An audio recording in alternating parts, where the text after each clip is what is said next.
अस्सलाम वालेकुम। मलकवाल से अवैध साबरी की रिपोर्ट।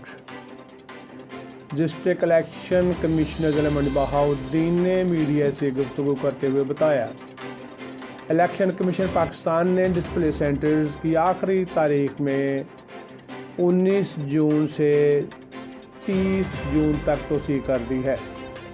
इस तरह जो लोग किसी वजह से अपने वोट के इंदराज, वोट की तब्दीली या दुरुस्तगी से रह गए हैं, वो लोग 30 जून तक इस सहूलत से फ़ायदा उठा सकते हैं। अपने करीबी डिस्प्ले सेंटर में जाकर मालूमात हासिल करें और वोट अंदराज, तब्दीली या दुरुस्तगी करवाएं। कोई भी शिकायत दरपेश हो तो डिस्ट्रिक्ट इलेक्शन कमिश्नर ज़िला मंडी बहाउद्दीन से रब्ता किया जा सकता है।